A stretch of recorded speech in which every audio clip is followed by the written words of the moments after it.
Estamos no último bloco do programa Eclésia dessa noite, conversando sobre o martírio da ridicularização, né? Lembrando uma declaração que o Papa Bento XVI fez no ano de 2010, lá na Inglaterra, né? Em que ocasião essa ridicularização acontece, né? Já falamos sobre muitos aspectos disso. E agora, nesse último bloco, gostaria de voltar nossas atenções, Dom José Falcão, especialmente para aquelas pessoas, talvez vamos resumir assim, aquelas pessoas que gostam e conseguiram viver o cristianismo de maneira piedosa, de maneira profunda, que estão num nível, vamos dizer assim, espiritual, como diria Santa Teresa, buscando chegar nas moradas mais altas, sexta, sétima morada, etc., e que conseguiram amadurecer a sua fé e vivem de maneira piedosa. Essas pessoas, geralmente, acabam, de alguma forma, externalizando esses sinais, vamos chamar assim. Isso é motivo ou acontece na prática pelo fato de viverem piedosamente, sofrer algum tipo de ridicularização? Sim, e nós temos uma clássica ridicularização na presença de Nosso Senhor durante sua vida pública. Faltavam poucos dias para ele ser preso e morrer. Eu me refiro à unção de Betânia. No capítulo 12 do Evangelho segundo João. O que aconteceu?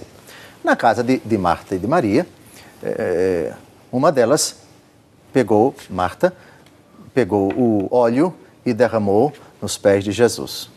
E havia um mau caráter do grupo dos 12 apóstolos que começou a criticá-la porque ela estava fazendo aquilo. Mas esse dinheiro foi muito caro, esse óleo que ela comprou, esse nardo puro, não podia ser destinado aos pobres?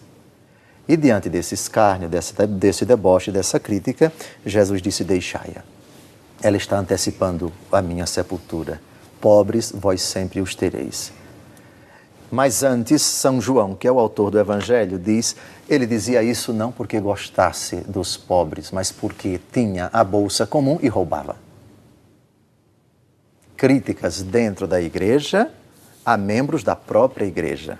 Esse exemplo é clássico. Sempre existiu e sempre vai existir. Mas se Vossa Reverendíssima me perguntasse qual deve ser a reação daqueles que são criticados, o cristão não pode se vingar de ninguém, o cristão não pode derrubar o barraco, o cristão não pode pagar com a mesma moeda. Me permita citar alguns textos que são clássicos. Claro. É o recado da palavra de Deus para você que procura viver piedosamente a sua fé, malgrado, digamos assim, as críticas implacáveis de algumas pessoas dentro da Igreja Católica. Primeira sugestão. Segunda aos Coríntios, capítulo 13, versículo 11. Vivei com alegria, tendei à perfeição, animai-vos, tende um só coração, vivei em paz, e o Deus de amor e paz estará convosco. Primeira regra, não tente explicar para ninguém por que você faz aquilo que é certo. Na minha terra, Alagoas, se diz que depois de um certo tempo convivendo com algumas pessoas, nada que eu faça de bom vai conseguir convencer aquele que não me suporta do contrário. E para aqueles que gostam de mim, nada que eu faça de mal vai fazer com que essas pessoas passem a me odiar. Interessante. Pois bem, você seja piedoso, aproxime-se dos piedosos, estreite relações afetuosas com esses piedosos e procure viver em paz, iluminando sempre sua consciência pela palavra de Deus, certo de que você vai prestar contas a Deus dos seus atos, certo de que as críticas das pessoas, isso no fundo é um problema delas, não um problema seu. E outra, eu só ouço aquilo que eu quero, até o dia em que eu quiser. Porque se eu sei que as críticas contra mim vêm daquele lugar, ou eu vou àquele lugar e acabo escutando, ou as notícias que chegam a mim sobre essas pessoas que não gostam de mim, eu posso impedir: olha, por favor, não quero ouvir absolutamente nada disso. E vá viver a sua fé em paz. Nosso Senhor vai cuidar de proteger você e de colocar também pessoas piedosas para ajudar você a permanecer nesse santo propósito. Segundo conselho que eu dou para você que procura viver piedosamente a sua fé, Romanos, capítulo 12, de 9 a 12. Que vossa caridade não seja fingida. Aborrecei o mal. Apegai-vos solidamente ao bem. Amai-vos mutuamente com afeição terna e fraternal. Adiantai-vos em honrar uns aos outros. Não relaxeis o vosso zelo. Sede fervorosos de espírito. Servi ao Senhor. Por favor, é fácil de gravar. Romanos 12, 12. Alegres na esperança, pacientes na tribulação e perseverantes na oração.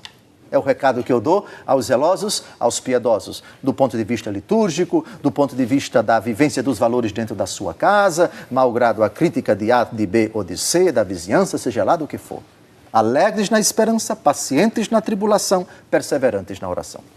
Esse tipo de dificuldade pode ser encontrado também sobre aqueles que estão pensando na sua vocação religiosa, Todos. Sejam homens ou mulheres, ou já que estão vivendo parte da sua formação religiosa, porque o senhor falou inclusive dos sinais agora há pouco, de quem não tem vergonha desses sinais, isso em algumas ocasiões pode ser inclusive motivo de discussão, né? Alguém que é taxado, vamos dizer assim, de ser, olha, mas isso é um exagero, essa questão da batina, isso aí é coisa do passado, o Brasil é muito quente, não precisa disso, etc. De certa forma, acaba sendo, vamos dizer, ridicularizado também com isso, né?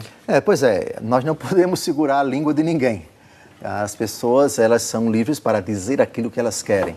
Mas eu posso cuidar para que eu não escute, ou eu não leia, ou eu não veja, ou eu não me aproxime daqueles que eu sei que têm uma animosidade contra mim. Qual é o benefício para mim? O que é que vai adiantar? O que é que vai contribuir para o meu crescimento?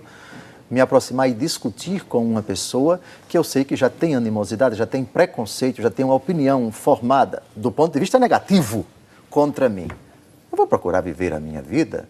A batina, no caso da batina, é uma veste litúrgica aprovada pela Igreja. A legislação complementar ao cânon que disciplina o hábito eclesiástico da CNBB prevê que o hábito eclesiástico no Brasil, a batina, o clégima ou um outro traje digno. Pois bem, então, a batina não foi abolida. E o sacerdote que quer usar a batina, ele tem esse direito e a Igreja o habilita a tanto. Então, as críticas, elas, quando se trata de algo que é permitido, na verdade, quando é algo determinado pela Igreja e você realiza e por isso você é criticado, nós estamos diante aí de uma animosidade, de uma má-fé, que eu recomendaria manter distância dessas pessoas. Mas rezando por elas, claro. Rezando por elas. Paciência, né? Paciência acima de tudo. Bom, eu lembrei de um outro caso também, que atinge, talvez nos últimos anos, né?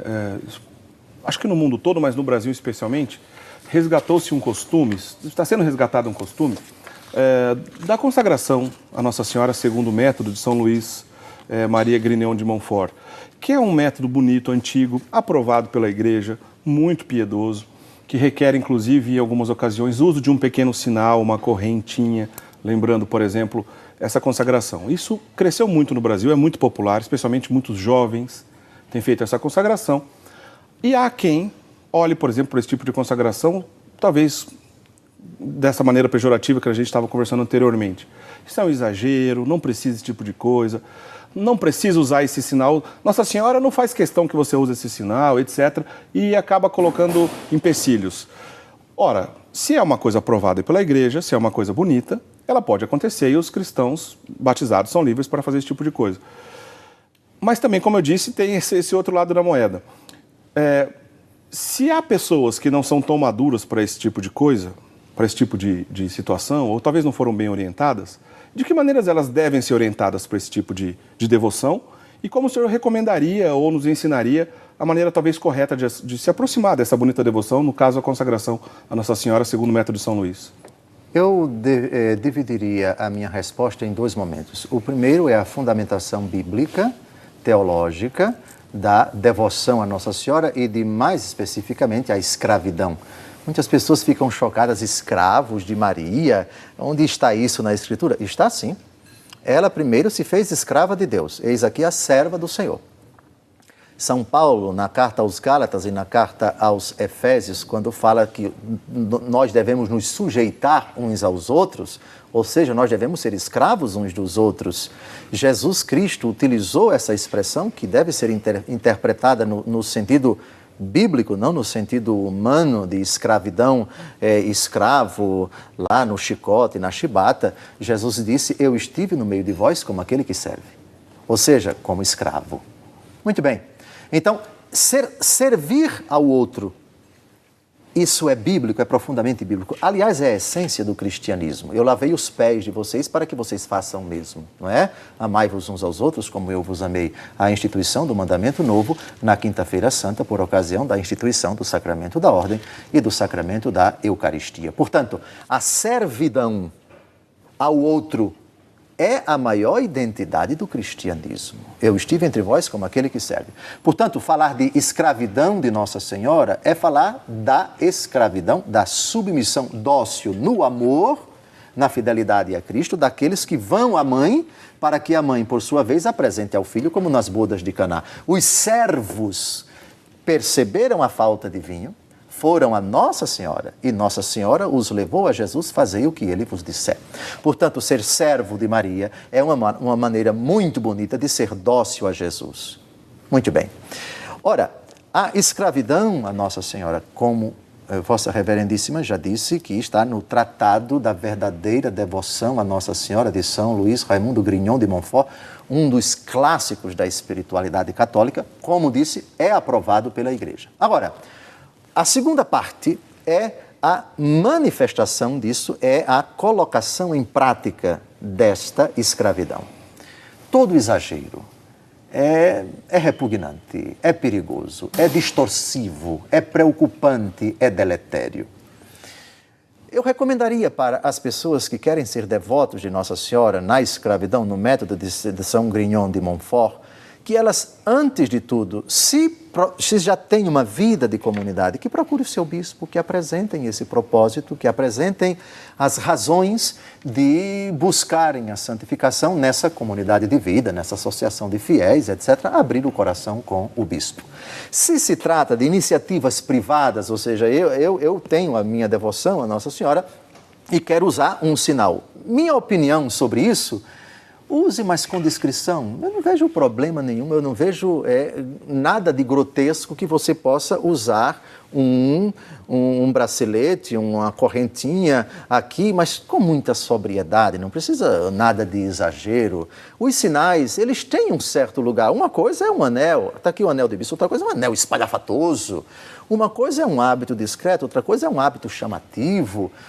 A preocupação, e aí muitas vezes alguns bispos corretamente chamam a atenção para que excessos, para que desvios que podem redundar até em fanatismo, em atitudes, digamos assim, separatistas, isto é, guetos fechados de pessoas que não vão à missa, só vão à missa com aquele grupo e não comungam, etc., e só querem comungar nessa exigência, nestas condições, ser fiel à disciplina da Igreja. Ou seja, a Igreja tem suas normas litúrgicas, vamos obedecer à Santa Igreja. A Igreja tem pastores, vamos obedecer aos pastores, vamos caminhar com os pastores, vamos estar próximos do nosso bispo e vamos estar atentos também às normas da diocese, porque o papel do bispo é ser guardião também da disciplina eclesiástica na sua diocese e às vezes, algumas intervenções dos bispos, eu digo isso porque eu conheço alguns que agiram corretamente quando precisaram. Não é proibir a devoção, não se pode proibir aquilo que a Igreja aprovou,